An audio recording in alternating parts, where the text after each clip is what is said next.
로마서 2장 1절 말씀 보겠습니다. 그러므로 오 판단하는 사람아, 내가 누구이든 변명할 수 없나니 이는 판단하는 내가 같은 일을 행함으로 다른 사람을 판단하는 것에서 내 자신을 정죄하기 때문이라. 우리는 로마서 1장을 상세히 살펴보았습니다. 이제 2장에서는 조금 속도감 있게 나아갈 것입니다. 우리가 로마서 2장 1절을 대할 때 분명히 우리가 가장 먼저 문맥의 배경을 이해하는 일부터 해야 합니다. 성경을 접근하는 방식은 언제나 같습니다. 무엇보다 먼저 우리는 전체 대목을 한꺼번에 취급하여 전체로 생각해야 합니다. 우리가 어떤 특별한 세부 국면에 들어가서 말하기 전에 그 대목을 통독해야 합니다. 그런 다음에 일반적으로 그 대목이 무엇을 말하고 있는지, 그 대목의 큰 테마는 무엇인지, 저자는 무슨 일을 시작하려고 하는지를 알아내야 합니다. 로마서 2장을 다룰 때도 역시 그러한 일을 해야 합니다. 다행히 사도는 여기 1절에서 그러한 일을 하기에 필요한 열쇠를 제공하고 있습니다. 본문은 그러므로라는 접속사로 시작합니다. 이는 사도가 앞에서 이제까지 말해왔던 것을 계속 말하고 있음을 보여줍니다. 그렇지 않다 할지라도 적어도 사도가 이제 말하려는 것은 앞에서 말한 것에서 연유한 것이며 그것과 직접적으로 관계를 가진 것을 말하고 있음을 알게 합니다. 그러므로 우리는 이 로마서 2장을 숙고해 나가려면 반드시 로마서 1장에서 사도가 말한 것을 스스로 상기하며 우리의 의중에 분명하게 두고 있어야 하는 것입니다. 자, 사도 바울은 로마서 1장 16절에서 로마서의 대주제를 소개한 바 있습니다. 그 주제는 복음입니다. 그 복음이 믿는 모든 자를 구원에 이르게 하는 하나님의 권능이기 때문이라. 먼저는 유대인에게요, 또한 그리스인에게로다. 진정 로마서의 주제인 복음은 하나님으로부터 온 메시지입니다. 그것은 하나님으로부터 온 의의입니다. 사람이 어떻게 해야 하나님과 바른 관계를 맺을 수 있느냐? 바로 그 질문에 대한 답이 복음입니다. 복음은 사실상 하나님께서 인간을 위하여 믿음으로 말미암는 의를 제공하셨다는 선포입니다. 그 의는 인간의 공력으로 성취한 의가 아니고 하나님께서 주신 의입니다. 복음에는 하나님의 의가 믿음에서 믿음까지 계시되어 있나니 이것은 기록된 바 의인은 믿음으로 살리라 함과 같으니라. 그런 다음에 사도는 18절에서 어째서 복음이 필연적으로 필요한지 그 이유를 밝히고 있습니다. 이는 하나님의 진노가 불의 안에서 진리를 붙잡아 두는 사람들의 모든 경건치 아니한 것과 불의를 대적하여 하늘로부터 계시되었나니. 이 진술은 보편적인 진술입니다. 그것이 바로 사도 바울이 다루는 위대한 주제입니다. 하나님으로부터 온 그 의만이 하나님의 진노의 교리에 비추어 볼 때 오직 유일한 길이라는 것입니다. 그런 다음에 사도 바울은 1장 마지막까지 이방인들의 상태가 얼마나 가공스러운지를 줄곧 묘사하여 나가고 있습니다. 사도 바울은 말합니다. 하나님은 이방인들의 경우에는 모든 경건치 않은 것과 불의에 대한 당신의 진노를 그들을 내버려 두심으로 쏟아 부으셨습니다. 하나님께서는 그들을 포기하신 것입니다. 하나님은 상실한 마음대로 그들을 내어버려 두셨습니다. 그들이 서로 간에 가공스러운 일을 행하도록 내어버려 두신 것입니다. 우리가 아는 바와 같이 그것이 바로 이방인들의 경우에 불경건과 죄에 대하여 드러난 하나님의 진노의 표정입니다. 그처럼 바울은 그 모든 것을 말하였습니다. 이제 사도는 어떤 사람인가가 아멘, 정말 그러합니다. 정말 절대적으로 당신의 가르침에 동의합니다. 라고 소리치는 것을 들은 것처럼 이렇게 말합니다. 잠깐만, 오 판단하는 사람아, 내가 누구이든 변명할 수 없나니. 이 시점에서 우리 각자를 위하여 떠오르는 큰 문제가 있습니다. 사도 바울이 1장 16절에서 1장 마지막까지 말한 것을 우리는 어떻게 이해하고 있는가 하는 것입니다. 그는 참으로 엄청난 것을 말해왔는데 문제는 사도가 말한 것을 우리가 이해했느냐? 사도가 말한 의도를 우리가 파악하였는가 하는 것입니다. 사도는 자기 말을 오해하고 서 있는 한 사람의 모습을 우리 앞에 제시하고 있습니다. 그 사람은 이렇게 말합니다. 나는 바울 당신이 말한 것에 전적으로 찬동합니다. 사도는 그렇게 말하는 사람에게 이렇게 말하지 않으면 안 됩니다. 당신은 내 말에 찬동하는 듯 말하고 있지만 사실은 내 말에 찬동하고 있지 않소. 당신은 내 말을 듣고 정말 그렇습니다. 아멘 했지요? 그것은 당신이 내가 말한 것을 알았다고 스스로 생각하기 때문에 나온 말일 거요. 그러나 내가 의도하는 바를 당신은 이해하지 못했소. 그래서 사도는 이 사람의 경우를 거론해야 합니다. 이는 분명히 우리에게도 중요한 것입니다. 사도는 자기가 말해온 것을 우리 모두가 오해할 가능성이 있음을 여기서 매우 솔직하게 말하고 있기 때문입니다. 바울은 우리가 로마서 1장 16절에서 1장 마지막까지 무엇을 말하고 있는지를 정확하게 이해했는지 못했는지를 확인하고 싶은 것입니다. 그래서 여기서 사도는 자기가 말하는 것에 전적으로 찬동하였다고 생각하는 사람을 보고 말하고 있습니다. 사실 사도는 그렇게 말하는 사람이 자기의 말을 이해하고 있지 못함을 그 사람에게 보여주려고 하고 있습니다. 그러므로 오 판단하는 사람아 내가 누구이든 변명할 수 없나니 이 시점에서 던져야 할 질문은 여기 판단하는 그 사람이 누구냐 하는 것입니다. 수세기 동안 모든 주석가들이 크게 두 학파로 나뉘어 논쟁을 했습니다. 한 학파는 여기서 판단하는 사람은 이방인들 가운데 사도가 로마서 1장에서 열거한 끔찍한 특별한 죄를 짓지 않는 사람들이라고 보는 부류입니다. 즉 어떤 도덕적인 이방인들을 생각하고 있다고 보는 것입니다. 즉 선한 이교도 도덕적 이교도 같은 이가 있다는 것입니다. 철학에 관심을 가지고 있는 지성적인 이교도 철학자들이 많았습니다. 그들은 또 주장하기를 바울은 분명히 그들을 다루고 있다는 것입니다. 바울의 교훈을 들으면서 당신이 말하고 있는 것에 전적으로 동감이다. 우리도 그러한 제약을 멀리해 왔다. 이런 식으로 해석하는 주석가들은 바울이 여기서 그러한 사람들을 다루며 그들의 잘못을 지적하고 있다는 식의 주장을 펴니다. 또 다른 학파에 속한 주석가들은 사도가 여기서 유대인들의 경우를 거론하고 있다고 주장합니다. 사도가 곧바로 유대인들을 다루고 있다는 것이지요. 우연히 앞에서 언급한 학파에 속한 사람들은 말하기를 유대인들을 향해서 직접 말하는 로마서 2장 17절까지는 유대인들을 다루지 않는다는 것입니다. 거기서 사도는 이렇게 말하죠. 보라, 내가 유대인이라 불리며 율법 안에 안주하고 하나님을 자랑하며. 그러나 뒤에 소개한 학파는 주장하기를 사도는 로마서 2장 1절에서부터 유대인을 다루어 나가기 시작했다는 것입니다. 어떤 의미에서 이 난제를 정립하는 궁극적인 방식은 없다고 생각합니다. 여러분은 그 두 학파 중에 어느 한 학파의 해석 방식을 선호할 수 있습니다. 그러나 제가 볼 때 로마서 2장은 유대인을 언급하며 어찌하였든 이 로마서 2장에서는 우선적으로 유대인을 다루고 있음이 분명합니다. 그럼에도 어느 것을 너무 지나치게 강조할 때 위험이 따릅니다.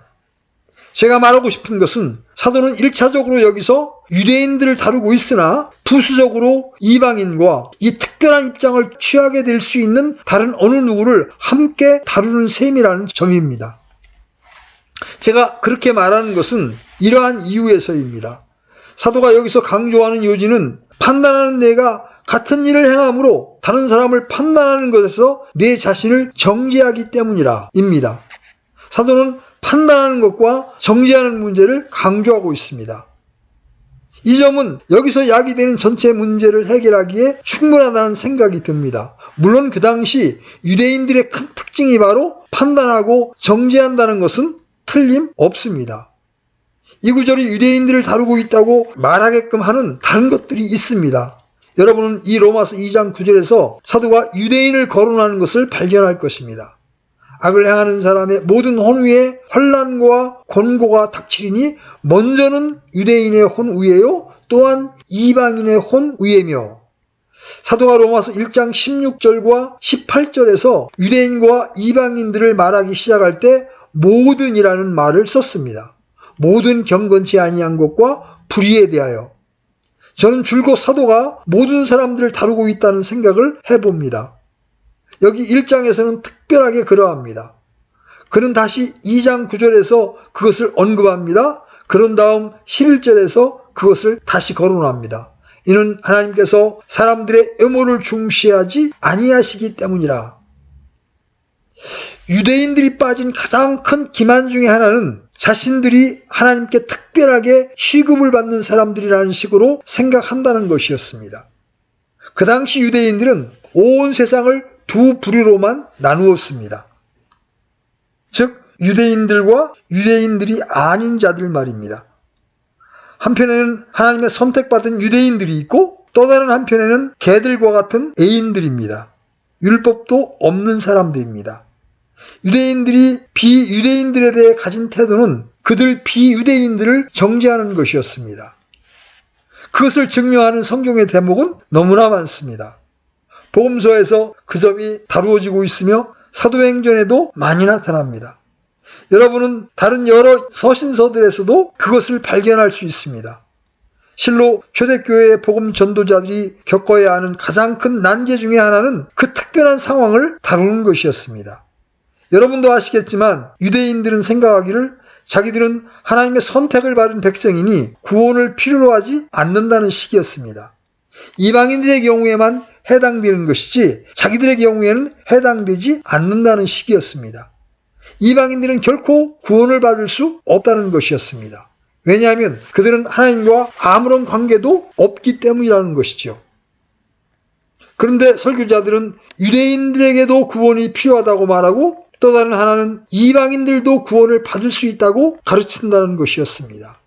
유대인들은 그 두 관점들을 다 미워하였습니다. 여러분이 복음서를 읽어보면 바리새인들이 우리 주님과 다투고 논쟁을 벌이고 있는 것을 알 것입니다. 어떻게 해서든지 예수님을 몰아 곤경에 빠뜨리려고 했습니다. 어째서요? 오직 한 가지의 설명만이 있을 뿐입니다. 예수님의 설교를 들으면 자기들도 죄인이라고 느끼게 되었다는 것입니다. 그래서 예수님을 미워한 것이죠. 그러나 예수님의 메시지의 핵심적인 부분은 이러하였습니다. 의로운 사람은 없나니 한 사람도 없도다. 모든 사람이 죄를 지어 하나님의 영광에 이르지 못하더니. 그래서 저는 로마서 2장에서의 논증은 우선적으로 유대인들에 대한 논증이라고 봅니다. 바울은 이방인들을 정죄한 유대인들의 경우를 거론합니다. 유대인들은 이방인들을 정죄하는 바울의 말을 듣고는 정말 그래요. 나도 전적으로 동감입니다라고 말합니다. 그러나 우리는 그것을 유대인에게만 국한시키지는 말아야 합니다. 자기 자신들이나 다른 사람에 대하여 유대인들과 같은 자세를 취하는 이유에 모든 사람들에게도 이 말씀이 해당되기 때문입니다. 여기서 우리는 문맥의 흐름을 살펴야 합니다. 사도는 하나님의 진노가 불의로 진리를 붙잡아두는 사람들의 모든 경건치 않은 것과 불의에 대하여 이방인들의 경우에 어떻게 나타났는지를 보여주었습니다. 그리고 즉시 유대인들이 이렇게 말하는 것을 듣습니다. 당신이 말하는 것이 전적으로 옳습니다. 우리가 이방인들에 대하여 언제나 말해온 것이 바로 그것입니다. 그들에 대하여 아무리 악하게 평해도 지나치지 않습니다. 그들을 보세요. 그들이 삶을 영위하는 것을 보세요. 그들은 개요, 정죄받아 마땅하지요. 바울은 그런 말을 하는 사람들에게 잠깐만 기다리라고 말합니다. 당신은 나와 같은 생각을 하고 있는 것이 아니요. 당신은 두 가지 잘못을 이해하고 있기 때문에 그런 식으로 생각하는 것뿐이요. 유대인들은 먼저 바울이 이방인들을 정죄하고 있는 것은 그들이 이방인들이기 때문이라고 생각하였던 것입니다. 이방인은 정죄받았다. 그래서 바울이 그렇게 말하는 것이다. 그러나 사도 바울은 그렇게 말하고 있는 것이 아닙니다. 둘째로 그들은 생각하기를 바울의 진술은 자기들에게는 해당되지 않는다고 생각했던 겁니다. 자기들은 유대인들이기 때문에 그럴 리가 없다는 것입니다. 그들 이방인들은 이방인들이기 때문에 해당되고 자기들은 유대인들이니 해당되지 않는다는 식이었습니다. 어째서 그러합니까? 자기는 이방인이 아니고 유대인이기 때문입니다. 자기는 특별한 사람이기 때문입니다. 여러분도 알다시피 거기에는 이중적인 오류가 있습니다. 유대인들은 생각했습니다. 사도는 그들 이방인들이 이방인들이기 때문에 그들에게 내리는 하나님의 진노를 보여주고 있다. 그들이 삶을 영위하는 방식 때문에 그런 것이 아니라는 식이죠. 그리고 똑같은 방식으로 그들은 생각합니다. 이 모든 것이 자기들에게는 해당되지 않는다고 생각합니다. 왜냐하면 자기들은 유대인들이기 때문입니다. 자기들이 어떻게 삶을 영위하든지 그런 것은 상관없습니다. 그들은 행동을 배제하고 있었고 행실들은 전혀 고려에 넣지 않고 있었습니다. 그들은 전체 문제를 너는 유대인이냐 이방인이냐의 질문 앞에 두고 생각했던 것입니다. 그러나 사도가 계속 입증해 나가는 것은 이러합니다. 만일 내가 그러한 방식으로 그 큰 대목을 이해한다면 전체 요지를 놓치고 있는 것이라고 말입니다. 유대인들은 자기들이 유대인들이기 때문에 단순히 바로 그 사실 때문에 이미 구원을 받은 상태라고 생각을 하고 있었습니다. 자기들이 행하는 일이 무엇이든지 자기들의 됨됨이가 어떠하든지 그것은 상관이 없다는 식이었습니다. 유대인들은 그런 식으로 말하면서 이방인들은 그들은 무엇을 하든 간에 이방인들이라는 바로 그 사실 때문에 철저하게 정죄를 받은 것이라고 믿었습니다. 그들은 복음의 진수 자체를 부인하고 있었습니다. 그들은 복음과 기독교 구원의 기초를 대적하고 있었던 것입니다. 그렇게 함으로 말미암아 그들은 자기들을 무서운 위험으로 몰아가고 있었습니다.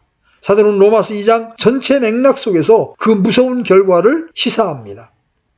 자, 우리는 로마서 2장에 대한 전체 조감들을 그려봅니다. 바울은 로마서 2장을 이렇게 풀어나가고 있습니다. 먼저 유대인들은 자기들이 유대인들이라는 사실을 의지하고 있습니다. 그런 다음에 그 점에 대하여 유대인과 논쟁하며 그것으로 충분하지 못하다고 따져 말한다면 유대인들은 이렇게 말할 것입니다. 그러나 나는 두 번째 논증을 가지고 있다. 하나님께서는 우리에게 율법을 주셨다. 하나님께서 우리에게 율법을 주신 사실은 우리가 하나님의 백성이요 우리가 구원받았음을 보여주는 절대적인 증거이다. 우리는 율법을 가진 사람들이다. 그런데 다른 사람들은 아무도 율법을 가지고 있지 않다. 그것이 바로 그들 유대인들이 저지르는 실수였습니다. 셋째로 그들은 이렇게 말할 것입니다. 우리는 더 큰 논증을 가지고 있다. 우리는 할례를 받았다. 우리와 이방인들과 같다고 감히 말할 수 있는가? 복음은 모든 믿는 자에게 구원을 주시는 하나님의 권능이 되며 첫째는 유대인에게요 둘째는 그리스인에게라고 말하는 당신의 의도가 무엇인가? 우리는 이방인들에게 필요한 구원을 필요로 하지 않는다. 당신은 우리와 이방인들을 한 무리로 취급하고 있는데 그렇게 해서는 안 된다. 우리가 그들과 똑같이 죄인이라고 말해서는 안 된다. 우리 유대인도 믿음으로 말미암아서만 의롭다 하심을 얻을 필요가 있다고 말해서는 안 된다. 우리는 유대인들이고 우리가 유대인들이므로 다르다는 것을 입증할 수 있다. 바로 그것이 유대인들의 입장이었습니다. 유대인들은 자기들이야말로 전적으로 다른 범주에 속한 사람들이라고 생각했던 것입니다. 그러므로 자기들은 이방인들과 함께 취급되어서는 안 된다는 것입니다. 자, 사도가 유대인들의 그 세 가지 입장을 다루어 나가는 모습을 봅시다. 1절에서 16절까지는 단순히 자기들이 유대인들이라는 사실 때문에 자기들에게는 아무 문제가 없다고 생각하는 그러한 입장을 다룹니다. 이 대목에 부수적인 여러 작은 문제들이 거론됩니다. 우리는 그 작은 부수적인 문제들을 다루어 나가게 될 것입니다. 그런 다음에 17절에서 24절까지에서는 할례의 표를 가지고 주장하는 유대인들의 논증을 다룹니다. 그런 유대인들이 다루는 세 가지의 논증을 따로따로 상세하게 파헤쳐 나갑니다. 저와 여러분도 그렇게 해야 합니다. 그러나 우리가 그렇게 하기 전에 먼저 이제까지 숙고해온 모든 것을 우리 자신에게 적용시키고 싶습니다. 여러분도 알다시피 성경은 하나의 본과 우리의 교훈을 위하여 기록된 것이기 때문입니다. 그것이 바로 하나님의 말씀의 영광입니다. 그 점은 언제나 새롭습니다. 언제나 때를 잃지 않습니다. 사도 바울이 복음을 전하던 2000년 전에만 그런 주장을 하는 사람이 있었던 것은 아닙니다. 그때나 지금이나 거기에는 변함이 없습니다. 안타깝지만 우리에게도 해당되는 상황입니다. 우리는 우리 자신들을 시험해 보아야 합니다. 우리는 로마서 1장 16절로 32절을 이해한 지식의 빛에 비추어 우리 자신을 시험해 보아야 합니다. 제가 볼 때에는 여기에 참으로 무서운 교훈들이 있습니다. 저는 이제 보편적으로 먼저 말씀을 드립니다. 바울은 여기서 죄의 강화할 성격을 우리 앞에 펼쳐 보여 나가고 있습니다. 우리는 1장을 공부할 때는 삶의 시궁창을 걷고 있다는 느낌을 가졌습니다. 그래서 목욕을 해야겠다는 생각이 들었습니다. 거기 사람의 시궁창에서 묻은 모든 무섭고 본성에 어긋나는 부패와 말로 형언하기 어려우나 사실은 존재하는 다른 모든 것들을 씻어내야 한다는 느낌을 갖게 되었던 것입니다. 사실 사도는 거기서 죄의 비열함과 어리석음을 다루었습니다. 이제는 그가 무엇을 하려고 합니까? 2장에서는 우리가 죄의 교활성이라고 부를 수 있는 것을 다루어 나가려 합니다. 그 죄의 교활성은 제가 이미 여러분에게 지시한 방식으로 나타납니다. 여러분은 유대인의 경우에 그것을 적나라하게 발견합니다. 그들은 바울이 말하는 것을 듣고는 우리도 바울의 말에 100% 동감하며 바울이 이방인들에 대하여 말하는 것은 정말 진리가 아닐 수 없다고 말합니다. 그들이 그러한 식으로 말했다는 것이 바로 죄의 교활성입니다. 그들은 바울의 말의 진의를 알지 못했습니다. 그들은 바울의 말이 자기들에게도 해당된다는 것을 알지 못했습니다. 자, 여기서 우리가 생각해야 하는 것이 있습니다. 우리가 옛 유대인들이 빠져들었던 바로 그 작은 함정에 빠지지 않기 위하여 얼마나 부단하게 우리 자신을 방비시켜야 하는지를 보아야 합니다. 유대인들은 하나님의 백성이었고 하나님에 의하여 부르심을 받은 사람들이었음을 잊지 마십시오. 그들은 성경을 가지고 있었고 성경을 읽고 연구하였고 성경을 자랑하던 사람들이었습니다. 그럼에도 불구하고 그들은 자기들의 메시아를 십자가에 못 박아 죽였습니다. 그들은 있는 힘을 다해서 이방인들이 구원받지 못하게 하려고 무진 애를 썼으며 기독교를 말살하려고 가진 애를 다 썼습니다. 이 얼마나 가공할 일입니까? 정말 얼마나 무서운 가능성입니까? 우리는 여기서 제가 어떻게 가입할 수 있는가? 우리가 복음을 듣거나 복음서를 읽을 때 선입견이 어떻게 작용할 수 있는지를 알게 됩니다. 그것은 이러한 방식으로 나타납니다. 우리는 잔뜩 선입견을 가지고 성경으로 나아갑니다. 그리고는 우리가 좋아하는 것을 뽑습니다. 그리고 우리가 싫어하는 것은 거들떠보지도 않습니다. 그것이 바로 유대인들이 늘 하던 일이었습니다. 바울이 그렇게 강하게 말하고 있을 때 그들의 귀에 들어오는 것은 하나님의 진노가 이방인들에게 내린다는 것뿐이었습니다. 그들은 다른 것은 듣지 않았습니다. 여러분은 그들이 자기들의 선입견에 눈이 멀었음을 알게 됩니다. 그들에겐 이방인이냐 유대인이냐가 큰 문제였습니다. 그것이 모든 것을 지배하는 요점이었습니다. 그들이 성경을 읽을 때도 그것만 보았습니다. 그러한 가능성이 여전히 존재하지 않습니까? 설교나 어떤 강론을 듣거나 성경을 읽을 때 우리가 좋아하는 것만 취하고 나머지는 버리기가 얼마나 쉽습니까? 어떤 사람들은 성경을 정규적으로 읽으면서도 그렇게 합니다. 그들은 성경의 어떤 한 부분만을 읽습니다. 그리고는 그것이 위안이 되며 멋지다는 것을 알아냅니다. 물론 그 대목이 자기들의 마음을 어지럽히지 않습니다. 그들은 위안만을 원하니 말입니다. 바로 그들은 그것만을 얻기 위하여 성경으로 나아갑니다. 다른 것은 관심이 없습니다. 그들은 성경의 어느 부분을 취하고는 다른 것은 방치해 둡니다.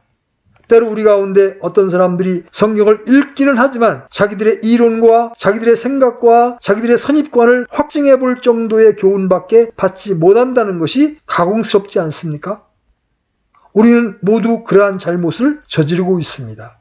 자기가 원하는 것만을 살펴보고는 다른 강조점과 다른 요점은 간과하여 버리는 그런 위험이 존재합니다. 각 사람은 자기가 보고 싶어하는 것만을 보고 다른 것은 무시해 버립니다. 우리는 그러한 잘못을 저지르는 죄인입니다. 선입견을 가지고 우리의 이론과 맞는 것만을 취하고 나머지는 무시하거나 간과하는 식으로 성경을 보지 마십시오. 성경이 무엇을 말한다 할지라도 열린 마음으로 듣고 배우겠다는 자세로 성경으로 나아가십시오. 우리는 성경을 상세히 살펴보고 선입견을 가지지 않도록 조심하십시오. 두 번째 위험은 너무나 많은 사람들이 자신들을 특별한 범주에 따로 떼어놓고 생각하는 경향입니다. 첫 번째 위험에서 나온 결과가 아닙니까? 나는 유대인이고 저 사람은 이방인이다. 다 이러한 꼬리표를 달고 있습니다. 그 꼬리표들은 무서운 것입니다. 우리는 그러한 것을 역병을 피하는 것 같이 피해야 합니다. 그러나 사람들은 우리에게 꼬리표를 달아주기를 매우 좋아합니다. 킹제임스정에 속한 사람이냐? 아니냐? 우리도 때로 그러한 꼬리표를 좋아합니다.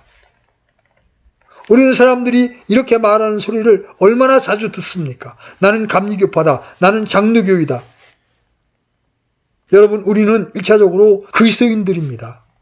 우리는 꼬리표를 먼저 내놓아서는 안 됩니다. 우리는 자신들을 어떤 범주와 구분된 분류 안에 넣으려는 경향이 있습니다. 그러면서 제가 이미 말씀드린 일을 계속 행합니다. 우리의 입장을 확증하고 우리의 입장을 지지하는 성경 장절을 찾습니다. 죄의 교활성이 우리가 듣는 진리를 우리 안에 우리 자신에게 적용하지 못하게 하고 다른 사람에게만 적용하게 하는 세 번째 방식이 있습니다. 우리는 정말 옳다. 이 혐오할 만한 제약이요 라고 말합니다. 우리는 도시의 거리를 따라 걸으면서 그러한 제약을 발견합니다. 우리는 또한 신문에서 제약에 대한 기사를 봅니다. 그리고 그러한 사람들을 참아내지 못하며 그들을 마땅히 없어져야 한다고 느낍니다. 우리는 그것이 다른 사람에게 명백하게 적용되는 것을 압니다. 그러나 우리 자신의 경우에는 그것이 적용된다는 것을 알지 못합니다. 우리 자신의 제약에 대하여는 눈이 머는 경향이 있습니다. 우리가 알다시피 모든 유대인들이 그러하였습니다. 우리가 우리 자신에게 적용하지 않으려면 유대인들에게 그릇된 것을 숙고해 나가는 것은 아무 의미가 없습니다. 그것이 바로 유대인들의 오류였습니다. 그와 같이 거울에 우리 자신을 비추어 보고 있음을 인식하지 않으면 더 이상 나아가는 것은 무의미합니다. 그것은 정말 그 사람에게 딱 들어맞는 진리다 라고 말하기가 얼마나 쉽습니까?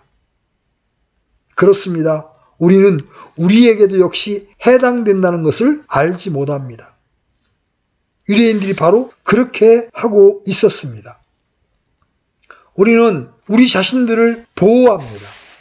우리는 다른 사람들에게 진리를 쉽게 적용합니다. 우리는 이렇게 말하죠? 참 놀라운 말씀이에요. 그 얼마나 놀라운 설교인가요? 그러나 우리 자신에게 적용될 만한 것이 있다는 것을 알지 못합니다. 네 번째로 우리는 여기서 죄가 우리로 하여금 오직 믿음으로 말미암아 의롭게 하심을 얻는 중시적인 교리를 부인하게 만드는 많은 교활한 방식을 엿보게 됩니다. 바로 그 이신칭의의 교리는 로마서의 대주제입니다. 로마서 1장 17절은 이렇게 되어 있습니다. 복음에는 하나님의 의가 믿음에서 믿음까지 계시되어 있나니 이것은 기록된 바 의인은 믿음으로 살리라 함과 같으니라. 바로 그것이 로마서의 주제입니다. 바울은 모든 사람이 바로 그 교리를 피하여 달아나려고 얼마나 애를 쓰고 있으며 그것을 부인하려고 다른 어떤 이론이나 설명으로 얼마나 철저하게 무장들을 하고 있는지를 보여주려 하고 있습니다. 사도는 우리를 바로 그 교리로 인도합니다.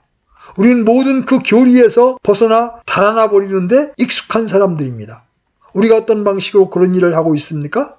우리 주 예수 그리스도와 그분이 하신 완벽한 일 외에 다른 것을 의지하거나 다른 일을 의지한다면 오직 믿음으로 말미암아서만 의롭다 하심을 얻는다는 교리에서 도망친 것입니다. 저는 그것이 무엇이든 관계하지 않습니다. 만일 여러분의 나라를 의지하고 있다면 또 나는 그리스도인임에 틀림없다, 나는 기독교 가정에서 태어났다 라고 말한다면 만일 여러분이 그 중에 어떤 한 가지를 의지한다면 여러분은 유대인들이나 유대인들과 똑같은 방식으로 이신칭의의 교리를 부인하고 있는 셈입니다. 만일 여러분의 부모가 그리스도인이고 성도라는 사실을 의지한다면 그것도 역시 매한가지입니다. 만일 여러분이 여러분의 출생과 조상을 의뢰한다면 그리고 만일 여러분이 어떤 형식으로든지 도덕주의를 의뢰하고 있거나 여러분의 선한 삶을 의뢰한다면 존경받을 만한 여러분의 장점과 여러분의 선한 공로를 의뢰한다면 정말 여기서 말씀드리는 그 어느 것이든지 의뢰한다면 믿음으로 말미암아 의롭다 하심을 얻는 진리를 부인하고 있는 셈입니다. 그것이 바로 바리새인들의 저주거리였습니다. 우리 주님은 바로 그 점 때문에 바리새인들과 싸우셔야 했고 바울이 같은 문제로 그들과 계속 투쟁해야 했습니다.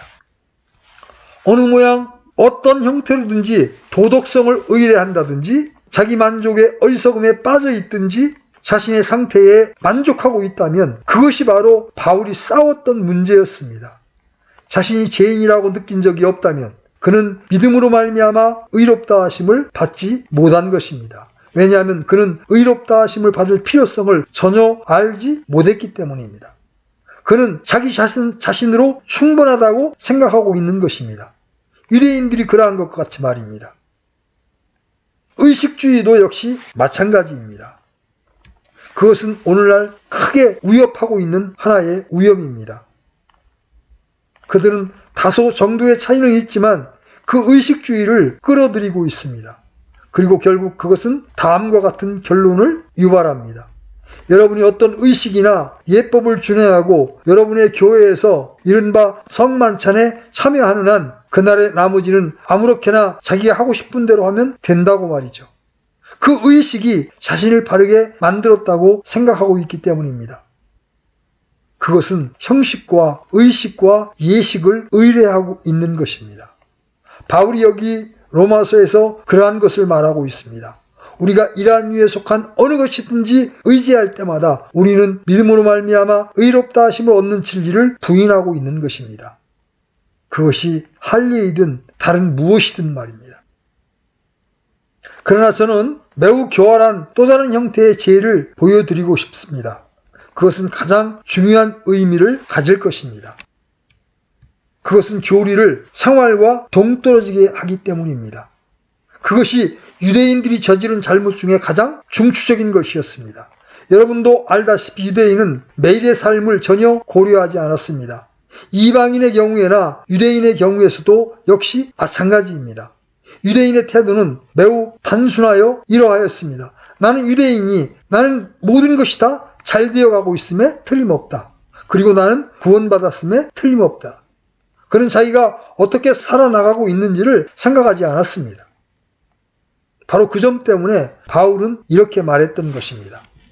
그러므로 판단하는 사람아 내가 누구이든 변명할 수 없나니 이는 판단하는 내가 같은 일을 행함으로 다른 사람을 판단하는 것에서 내 자신을 정죄하기 때문이라. 그러나 유대인은 이렇게 말하고 싶었을 것입니다. 내가 무엇을 행하든 상관없다. 나는 유대인이다. 나는 유대인이 나는 잘 되어가고 있다. 이방인들에 대하여는 물론 그들이 이방인이니 그 말이 옳다. 자, 그것이 바로 교리와 생활을 동떨어지게 하는 것입니다. 그것이 바로 가공스러운 위험이요 가장 교활한 위험입니다. 여러분이 교리를 많이 알고 있든 적게 알고 있든 문제가 되지 않습니다. 그것은 똑같이 위험합니다. 이렇게 말하는 사람들이 있습니다. 나는 주 예수 그리스도를 믿습니다. 나는 그 이상은 원치 않습니다. 나는 당신이 말하는 교리는 원치 않습니다. 나는 깊은 교훈은 원치 않습니다. 나는 그리스도를 믿었습니다. 그러니 나는 구원을 받은 것이지요.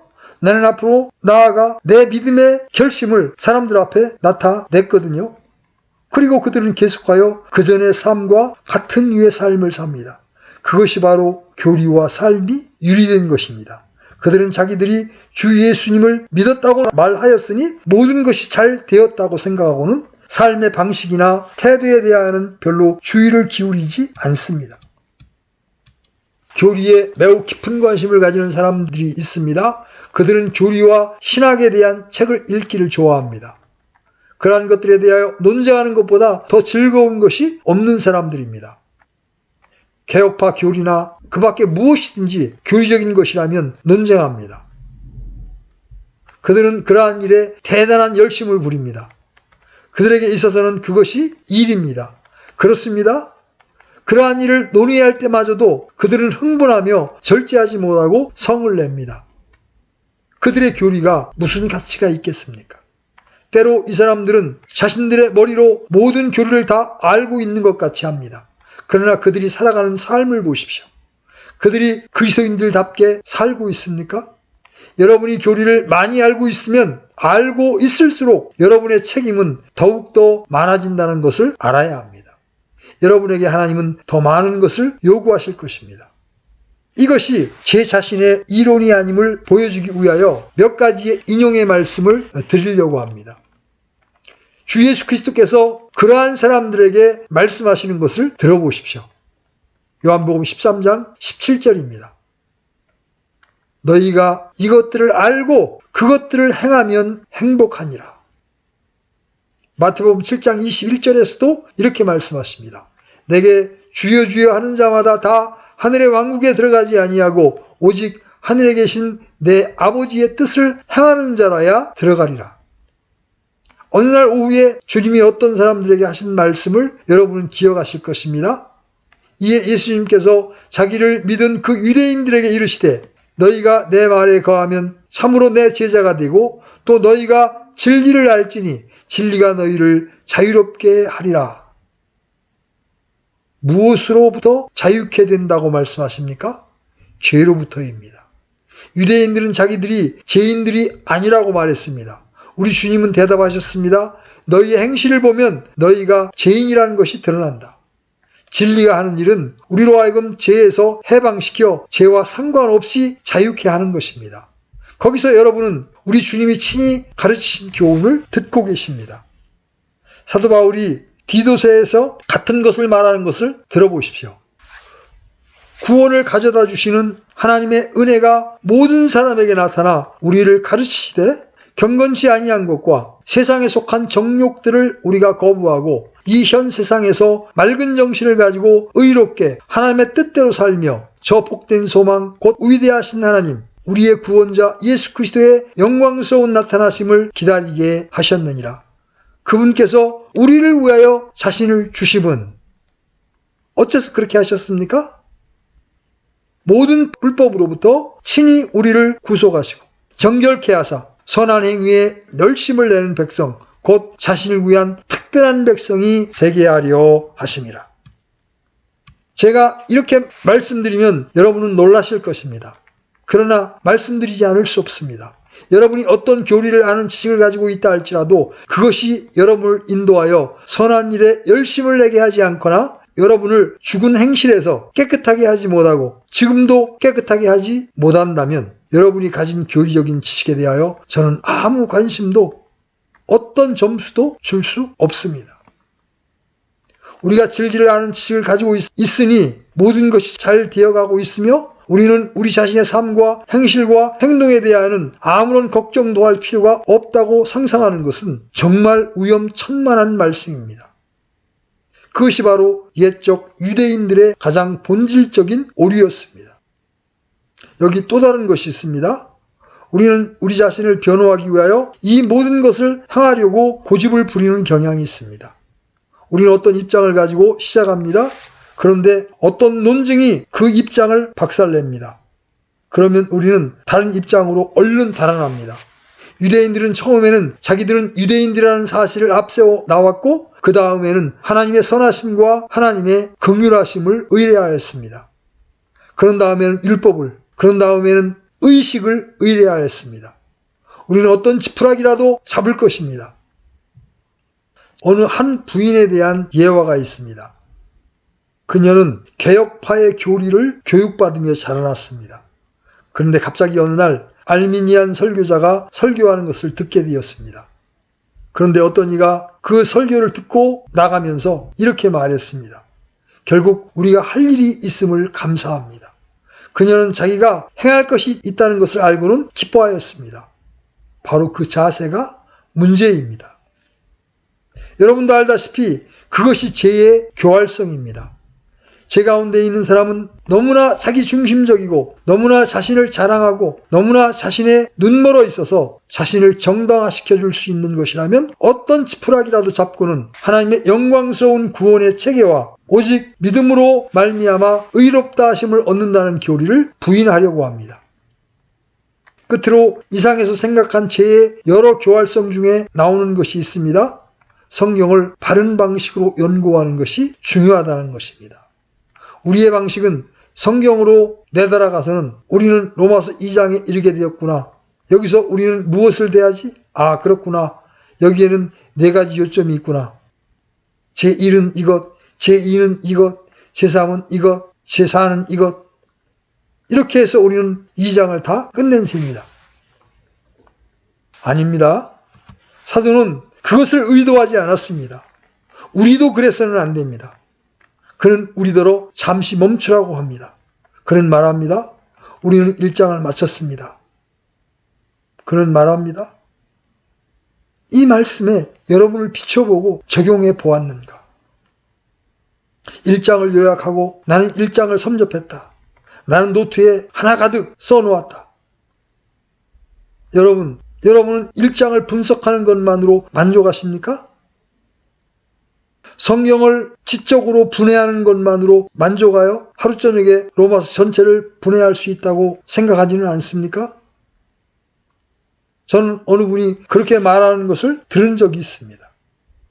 여러분도 알다시피 그렇게 하는 것은 간단한 문제입니다. 1장 1절부터 10절까지는 총서론, 16절은 주제 진술, 그렇게 하여 5장 끝까지는 믿음으로 말미암아 의롭다 하심을 얻는 문제, 6장과 7장과 8장은 성화, 9장, 10장, 11장은 유대인의 처지, 12장에서 마지막까지는 도덕적인 의미에서 일반적인 실천, 이런 식으로 로마서를 다 끝내버립니다. 그러나 여러분도 알다시피 사도는 그렇게 하도록 내버려 두지 않을 것입니다. 사도는 우리를 꾸짖습니다. 그러므로 오 판단하는 사람아 내가 누구이든 변명할 수 없나니 이는 판단하는 내가 같은 일들을 행함으로 다른 사람을 판단하는 것에서 내 자신을 정죄하기 때문이라. 여러분은 이렇게 말할 것입니다. 1장에서 그가 말하여 왔던 것에 나는 동조한다. 오늘날 우리 주변에서 사람들이 행하는 저 끔찍한 일들을 보라. 그런 다음에는 그냥 지나쳐버립니다. 바울은 말합니다. 결코 아니다. 나는 삶의 시궁창에 살고 있는 사람들의 이야기를 한 것이 아니다. 나는 바로 당신들에 대하여 말하고 있는 것이다. 첫째는 유대인에게요 또한 그리스인에게로다. 의로운 사람은 없나니 하나도 없도다. 여러분이 누구인지, 여러분이 어떤 사람인지, 여러분이 무엇을 알고 있든, 여러분이 무엇을 모르고 있든 간에 문제가 되지 않습니다. 여러분은 다 함께 그 진술에 해당됩니다. 제가 의미하는 바는 성경은 언제나 적용되어야 한다는 것입니다. 그래서 여러분이 성경을 읽고는 아 그래 나는 성경의 요점을 읽었고 나는 성경을 분해하였다고만 말해서는 안 된다는 것입니다. 여러분은 멈추어서 자 이것이 나에 대하여 무엇을 말하고 있는가? 내가 어디에 해당되는가라고 말해야 합니다. 나는 바리새인과 우리 주님의 논쟁에 대하여 읽을 수 있고 주님께서 바리새인들을 비난하신 것을 읽게 될 것입니다. 그리고는 스스로 생각하기를 이 바리새인들은 얼마나 끔찍한 사람들인가. 그러나 거기서 더 나아가야 합니다.